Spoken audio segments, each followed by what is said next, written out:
अस्सलाम वालेकुम everyone, welcome to my channel engineering solutions. तो आज हम लेवलिंग के ऊपर बात करने वाले हैं। रिड्यूस लेवल फाइंड करने की कोशिश करेंगे using the rise and fall method. Straight away हम अपनी बात की तरफ आते हैं। सो फर्स्ट ऑफ ऑल हमने पहले हाइट ऑफ इंस्ट्रूमेंट मेथड से देखा था। आप यहाँ पर हैं, आपको ज़रूर नॉलेज होगा हमारा बेंचमार्क क्या होता है, हमारी फोर साइड्स क्या होती हैं, बैक साइड्स क्या होती हैं। अगर नहीं 2 मिनट लगाएं और थोड़ा सा इसकी डेफिनेशंस को गूगल करके आएँ और देखें। ओके, अब आप ऑल सेट है। हमने यहाँ पर क्या किया है, हमारा सेटअप सारा मौजूद है। हम कैजुअल वे में देखेंगे कि अगर हमें फिगर से डाटा अपनी फील्ड बुक में डालना हो तो हम किस तरह से डालेंगे। इसके अलावा हम एक और प्रॉब्लम को डिस्कस करेंगे जहाँ पर अगर हमें टैबुलर फॉर्म में नहीं बल्कि कैजुअली हमें सिर्फ रिटन फॉर्म में अगर हमें हमारी डाटा दिया गया हो तो फिर हम उसको किस तरह से पुट करेंगे। तो फिलहाल यहाँ पर हमें कुछ फिगर की फॉर्म में डाटा दिया गया है। सो फर्स्ट ऑफ ऑल हमें पता है जी बेंचमार्क जो है उसका रिड्यूस लेवल हमें नॉन होता है, जो कि यहाँ पर 23.918 है। वैसे तो टेबल सारा फुलफिल्ड है, लेकिन हम यहाँ पर इसको समझेंगे कि किस तरह से हुआ है। ओके, बेंचमार्क का रिड्यूस लेवल हमें नॉन है। सो फर्स्ट ऑफ ऑल हमने यहाँ पर अपना एक इंस्ट्रूमेंट जो है वो प्लेस किया और पहली रीडिंग जो है वो ली है। एक चीज़ ध्यान में रखें, जो पहली रीडिंग ली जाती है वो ली जाती है एक नॉन रिड्यूस लेवल के पॉइंट पर जिसका रिड्यूस लेवल हमें पता होता है। और यहाँ पर जो है रीडिंग वो है 4.21, मीन्स दैट कि ये हमारी बैक साइड है। उसके बाद हमने यहाँ पर एक अननोन रिड्यूस लेवल के ऊपर ली, वो हमारी फोर साइड हो गई विच इज़ 0.7। और यहाँ पर हमारे पास एक चेंज पॉइंट है। एक बात याद रखें, जो चेंज पॉइंट होता है उस पर हमेशा 2 रीडिंग्स ली जाती हैं। ठीक है, 2 अलग सेटिंग्स होती हैं इंस्ट्रूमेंट की और 2 अलग अलग रीडिंग्स उसकी ली जाती हैं। यहाँ पर हमारे पास इसकी फोर साइड आ जाएगी। देन हम अपने चेंज पॉइंट 1 की बात करते हैं तो यहाँ पर फोर साइड आ जाएगी 4.1, ये वाली इसकी बैक साइड आ जाएगी। इसी तरह से CP2 के ऊपर भी 2 रीडिंग्स जो हैं वो आ जाएंगी, एक उसकी बैक साइड होगी, एक फोर साइड होगी। एंड देन फाइनली हमारे पास एक पॉइंट B के ऊपर हमारी एक फाइनल जो होगी रीडिंग वो बैक साइड होगी। कॉमनली ऐसा होता है कि जो पहली रीडिंग होती है वो एक नॉन रिड्यूस लेवल पर होती है और वो हमारी बैक साइड होती है, और जो फाइनल रीडिंग होती है वो एक अननोन रिड्यूस लेवल के ऊपर होती है जिसका हमें फाइंड करना होता है, उसको हम फोर साइड कहते हैं। ना बैक टू कि हमें इस हाइट ऑफ इंस्ट्रूमेंट मेथड को तो हमने देखा था। अब राइज एंड फॉल मेथड में हम देखेंगे कि डिफरेंट पॉइंट्स के हम राइज और फॉल मेथड अगर हम फाइंड कर लें तो उसके बाद हमें उसका रिड्यूस लेवल फाइंड करना बहुत आसान होगा। सो फर्स्ट ऑफ ऑल यहाँ पर देखें कि बैक साइड बेंचमार्क था हमारे पास, हमने अपनी बैक साइड ली। इसका हमें राइज और फॉल फाइंड करने की ज़रूरत नहीं है क्योंकि राइज और फॉल हमने इसको ऐड वगैरह करना है तो सिर्फ हमें बेंचमार्क चाहिए, इसका ऑलरेडी है। ओके, अब हम क्या करेंगे कि सेटिंग इंस्ट्रूमेंट की वही है, उसी जगह पर है और हमने चेंज पॉइंट के ऊपर एक रीडिंग ली है 0.71 जिसको हम फोर साइड कह रहे हैं। अब करना क्या है हमने कि हमने इस पॉइंट को इस बेंचमार्क के साथ कंपेयर करना है, इस चेंज पॉइंट 1 को इस बेंचमार्क के साथ कंपेयर करना है और देखना है कि हमारे पास कितनी वैल्यू आती है और जो वैल्यू आती है वो क्या एक राइज है या एक फॉल है। तो हमने क्या किया है, यहाँ पर हमने अपनी इस फोर साइड को 0.71 को 4.2 के साथ कंपेयर किया। 4.2 में से 0.718 माइनस किया तो हमारे पास आया 3.494। अब हमें ये डिसाइड करना है कि इधर ये राइज है या फॉल है। यहाँ पर तो लिखा है राइज है तो पता चल गया, लेकिन ये है कैसे वो मैं आपको बताती चलूँ कि राइज इस तरह से है। आपको यहाँ पर कैजुअली देखने में पता चल रहा होगा कि CP1 एक हायर लेवल पर है और BM जो है वो एक लोअर लेवल पर है। ठीक है, लेकिन अगर हमें ये फिगर ना दी गई हो, जस्ट हमें डाटा से ये चीज़ देखनी हो तो फिर हमें इस तरह से पता चलेगा कि हम इस फोर साइड को पीछे वाली बैक साइड के साथ जब देखते हैं तो 4.2 ज़्यादा है या 0.7, डेफिनेटली 4.2 ज़्यादा है।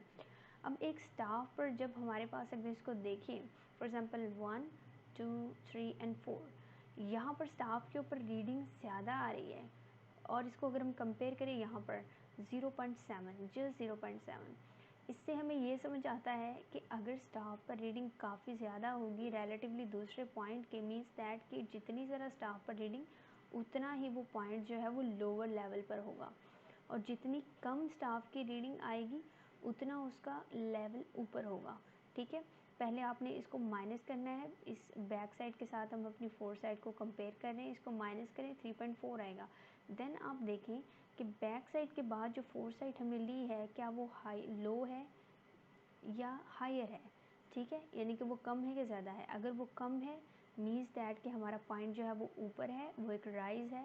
अगर ये फॉर एग्ज़ाम्पल 5.7 होती तो इसका मतलब ये है कि हमारा जो फोर साइड का नेक्स्ट पॉइंट आ रहा है वो हमारे पास एक लोअर लेवल पर है और ये एक फॉल होता। इसी तरह से अब हमारे पास काम बाकी बहुत आसान होने वाला है।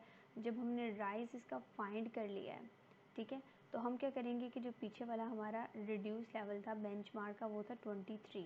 अब इस 23 में हम सिंपली 3.49 को ऐड कर देंगे तो हमारे पास 27 CP1 का यानी कि चेंज पॉइंट 1 का रिड्यूस लेवल आ जाएगा। अब इसी में तरह हम आगे का काम करते चले जाएंगे। फॉर एग्जांपल ये वाला पोर्शन अगर हम सॉल्व कर लें, क्या करेंगे हम यहाँ पर कि हमने अपना इंस्ट्रूमेंट रखा और हमने अब जैसे कि हमने पहले देखा था कि जब हम अपनी ये वाली साइड ले रहे थे एक नॉन रिड्यूस लेवल के ऊपर, तो हम इसको बैक साइड का नाम दे रहे थे। और यहाँ पर हमने अपना जो कि रिड्यूस लेवल जो है वो 27 इसका फाइंड कर चुके हैं अपने राइज को प्रीवियस वाले रिड्यूस लेवल में ऐड करके। तो मीन्स दैट कि हमें CP1 का रिड्यूस लेवल जो है वो पता चल चुका है। तो इसका मतलब है कि हमने जब अपने इंस्ट्रूमेंट की सेटिंग को चेंज किया और अपनी रीडिंग ली जो कि 4.153 है और वो रीडिंग हम ले रहे हैं एक नॉन रिड्यूस लेवल के ऊपर, तो मीन्स दैट कि ये हमारी क्या हुई बैक साइड, क्योंकि बैक साइड ली जाती है हमेशा एक नॉन रिड्यूस लेवल के पॉइंट पर। ये हमारे पास आ जाएगी 4.153 जी हाँ बिल्कुल, ये हमारे पास आ जाएगी 4.153 आ जाएगी हमारे पास इसकी बैक साइड CP1 की। अब हम चलते हैं अपनी कि हम इस पॉइंट का तो हमें रिड्यूस लेवल जो था वो पता था। अब नेक्स्ट हमने ली है 0.556 CP2 के ऊपर, ठीक है जी। 0.556 रीडिंग लेने के बाद हम इसको क्या करेंगे कि हम इसको इस रीडिंग के साथ कंपेयर करेंगे क्योंकि इंस्ट्रूमेंट की सेटिंग चेंज है। 0.556 को हम 4.13 के साथ कंपेयर करेंगे। पहले इसको माइनस कर लें, 3.5 आ जाएगा। नेक्स्ट जैसे कि मैंने आपको बताया, आप देखें 0.5 कम है मीन्स दैट ये ऊपर है, 4.1 ज़्यादा है मीन्स दैट कि ये नीचे है। अगर इसकी वैल्यू कम आ रही है मीन्स दैट राइज आ रहा है नेक्स्ट, और अगर इसकी वैल्यू ज़्यादा आ रही होती फॉर एग्जांपल 5 पॉइंट समथिंग, तो मीन्स दैट कि हमारे पास एक फॉल होता।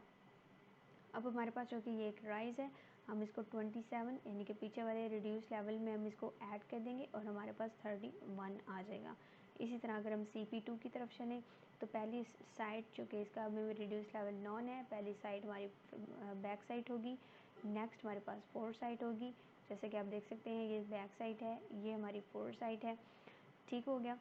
अब हमारे पास ये हमारे पास आ गई बैक साइड और ये हमारे पास आ गई इसकी लाइक फोर साइड, ये हमारे पास हो गई इसकी फोर साइड और ये हो गई इसकी बैक साइड।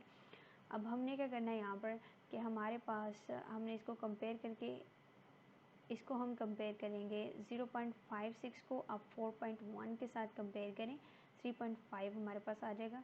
उसको हम 27 में हम ऐड करेंगे 31। ऑन द सेम लाइंस हम पॉइंट बी के ऊपर आए हैं। पॉइंट बी के ऊपर जब हम आए हैं तो हमारे पास हमने 3.7 को 2.5 के साथ कंपेयर करना है। अब यहाँ पर एक फाल आ रहा है, किस तरह से आ रहा है गौर करें थोड़ा सा कि हमारे पास प्रीवियस वाली reading 2.5, four side 2.7, 3.7 means that कि एक ज़्यादा रीडिंग आई है, बड़ी रीडिंग आई है, ये एक फॉल हुआ है। जितनी ज़्यादा स्टाफ पर रीडिंग आएगी उतना ही वो पॉइंट नीचे होगा, फॉल पर होगा, ठीक है। 3.7 है और ये हमारे पास 1.2 का हमारे पास एक फॉल आया जब हमने इन दोनों को माइनस किया, और 1.2 हम प्रीवियस 31 से हम इसको माइनस करेंगे तो हमारे पास 29 का एक रिड्यूस लेवल आ जाएगा। उसके बाद हम बात कर लेते हैं कि अगर हमें अपना पूरा डाटा चेक करना हो कि इधर हमने कैलकुलेशंस सही से परफॉर्म किए हैं या नहीं, तो हम अपनी बैक साइड का सबमिशन करते हैं, हम अपनी फोर साइड का सबमिशन करते हैं और हम बैक साइड में से फोर साइड माइनस करते हैं और फिर हम अपने लास्ट रिड्यूस लेवल में से फर्स्ट रिड्यूस लेवल माइनस करते हैं। तो इन दोनों का जो आंसर हो तो अगर वो सेम आ रहा हो तो मीन्स दैट कि हमने सारी कैलकुलेशन और हमारा जो मेथड था वो सेम रहा था। अगर आपको ज़रा सी भी समझ आई हो तो मेरी एफर्ट्स को ज़रा अप्रिशिएट करते हुए चैनल को सब्सक्राइब कीजिएगा, हो सके तो वीडियो को लाइक कीजिएगा। मिलते हैं नेक्स्ट वीडियो में इंशाल्लाह। अल्लाह हाफ़िज़।